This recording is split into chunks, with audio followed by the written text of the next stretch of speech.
Bab 4084. Undi saja.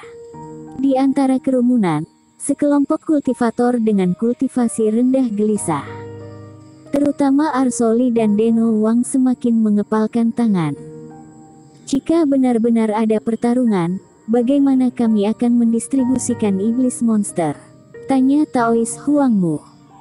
Aku pikir itu dibagi menurut berbagai kekuatan kita dan masing-masing bertanggung jawab atas suatu area untuk maju. Tidak peduli berapa banyak atau sedikit yang dia temui, itu adalah keberuntungannya, kata Norman Yang. Itu tidak benar. Ada lebih banyak atau lebih sedikit orang di berbagai kekuatan kita dan kekuatannya tidak merata.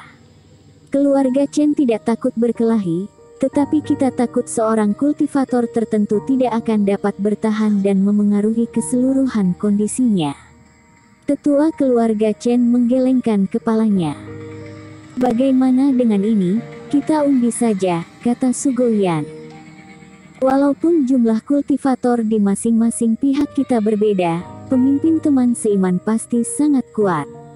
Siapapun yang terundi pada saat itu, pemimpinnya itu akan menjadi pemimpin pertempuran ini dan bertanggung jawab atas berurusan dengan pemimpin iblis monster dan yang lainnya bergabung untuk bertarung. Boleh. Kali ini, baik Yusu maupun Sekte Sanyang tidak ada yang keberatan. Meskipun kelihatannya hanya undian, tetapi kultivator pemimpin mereka semuanya sakti dan ada beberapa yang bisa saling diganti, jadi itu bukan kerugian. Aku tidak tahu bagaimana pendapat teman seiman Cheng dan teman seiman Rain, apakah kalian punya pendapat? Sugoyan menoleh untuk melihat lagi. Eric Qin mencibir, mengetahui kondisi tiga pihak, tetapi dia tidak berkomentar. Iblis monster di pinggiran kota pasir tidak begitu kuat dan dia terlalu malas untuk terlibat dengan orang-orang ini. Selain itu, menambahkan Ben dan Benny bersama-sama, tidak masalah untuk membunuh pemimpin iblis monster. Bahkan jika konsumsinya lebih tinggi, ada ruang untuk memurnikan obat, ini tidak masalah. Adapun Rain, matanya setengah terbuka selama penerbangan, seolah-olah dia tidak bangun, dia tidak memerhatikannya sama sekali dan melambaikan tangannya dengan santai. Kecepatan kerumunan sangat cepat dan setelah beberapa saat, mereka secara bertahap mulai menghadapi iblis monster skala kecil. Untuk kawanan iblis monster tingkat ini, tidak perlu menarik undian untuk memilih pemimpin. Semua kultivator menggunakan cara mereka sendiri dan cukup mudah bagi lebih dari 50 master untuk membunuh 10 atau 100 iblis monster.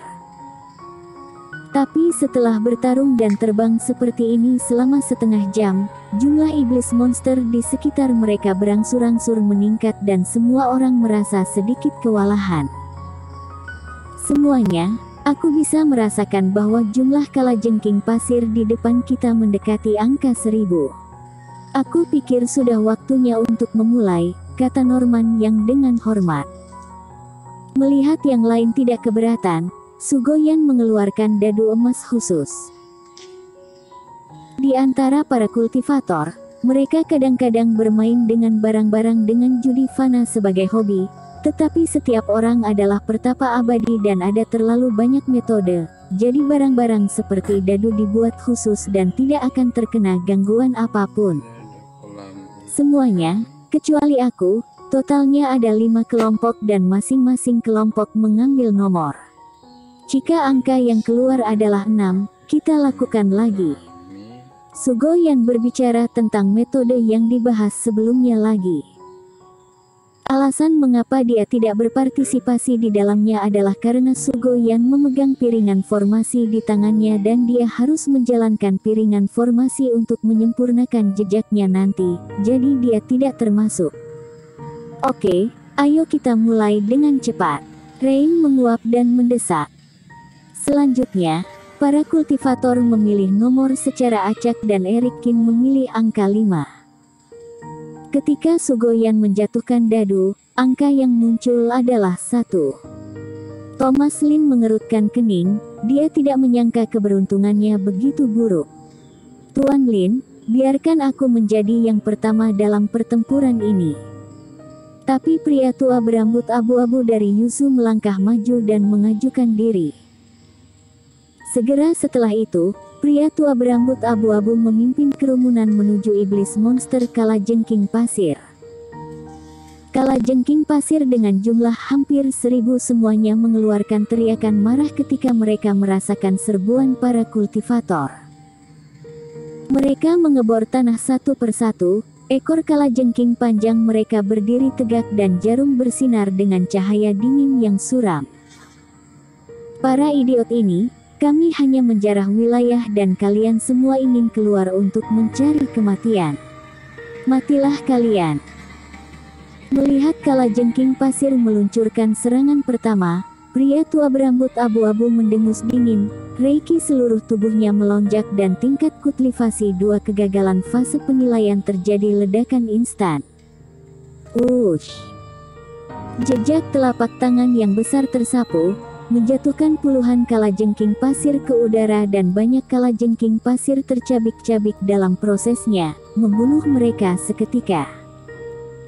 Ngomong-ngomong, kalajengking pasir yang tersisa sangat marah. Ratusan dari mereka bergegas menuju kultivator pada saat yang sama. Groar! Para kultivator dan iblis monster bertabrakan bersama. Erikin telah memanggil Ben dan Benny saat ini. Kedua lelaki kecil itu tertidur lelap saat ini, meraung penuh semangat dan meregangkan tubuh mereka. Dengan tinggi lebih dari 3 meter, mereka jauh lebih besar dari kalajengking pasir. Dengan ayunan cakarnya, binatang pemakan besi itu bisa langsung menghancurkan organ dalam kalajengking pasir menjadi lumpur. Erikin memegang pedang kintong di tangannya dan dengan santai menggunakan teknik pedang. Di bawah ujung pedang yang tajam, kalajengking pasir dengan cepat dipotong menjadi 2. Kedua tetua tahu bahwa mereka tidak cukup kuat, jadi mereka mengikuti Erikin dan kedua binatang buas itu sepanjang jalan, bertanggung jawab untuk menyediakan beberapa pekerjaan tambahan dan pada saat yang sama mengamati situasi di sekitarnya. Pertarungan paling sengit di lokasi pertarungan adalah pertarungan antara pria tua berambut abu-abu melawan pemimpin kelompok kalajengking pasir. Kalajengking pasir yang memimpin hampir 1000 iblis monster itu juga di tingkat kultivasi 2 kegagalan. Panjang tubuhnya lebih dari 1 kaki dan cangkang di sekujur tubuhnya memancarkan kilau dingin. Meskipun sebagai iblis monster, ia memiliki serangan yang konstan, tetapi pemimpin kalajengking pasir sangat defensif. Meskipun ia diledakkan oleh si tua berulang kali, ia dapat segera bertarung lagi. Panah kematian. Pria tua berambut abu-abu mungkin sudah lama tidak bisa menyerang dan dia sedikit kesal. Tiba-tiba dia terbang ke udara, menekan kedua jarinya di tengah alisnya dan berteriak keras. Kemudian, dalam jarak 100 meter di sekelilingnya, kehampaan bergetar. Segera setelah itu, panah spiritual yang memancarkan kilau hitam muncul dari kehampaan satu demi satu dan kemudian ketika si tua mengulurkan tangannya, panah itu ditembak ke bawah. Ceseses, ceseses, ceseses. Serangkaian panah memadat menjadi naga panah hitam di udara, melewati udara dan langsung membombardir pemimpin kalajengking pasir.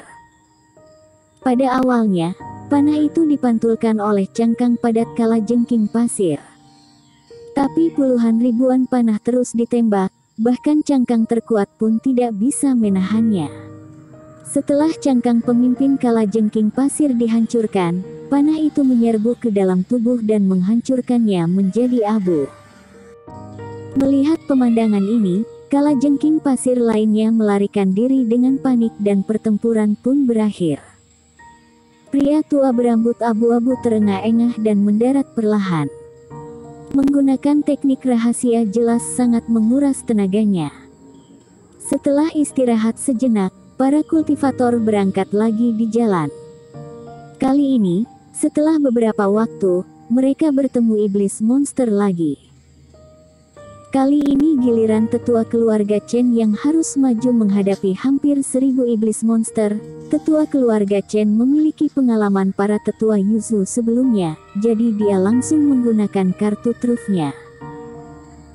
Membunuh pemimpin iblis monster ini dalam sekejap jauh lebih mudah dan cepat, menunjukkan bahwa tingkat kultivasinya yang jauh lebih tinggi daripada para tetua Yuzu. Singkatnya, selama 6 jam berikutnya, para kultivator terus mengusir dan membunuh kelompok iblis monster. Dan iblis monster yang terbunuh tidak sama, selain kalajengking pasir dan ular pasir biasa, ada juga beberapa monster dan keberadaan serigala gurun yang belum pernah terlihat sebelumnya. Dan setelah serangkaian pertempuran, kulit kepala semua orang sedikit mati rasa. Ini karena mereka memiliki tujuan dan mereka tahu bahwa mereka dapat memadatkan jejak mereka saat mencapai titik awal. Kalau tidak, jika kita terus bertarung seperti ini, jangankan keluar dari gurun ini, bahkan mereka bisa keluar atau tidak dalam sehari saja, itu sudah menjadi masalah. Tentunya selain itu, ada sekelompok orang yang cukup tidak puas. Wajah semua kultivator Yuzu sudah sangat muram. Bersambung.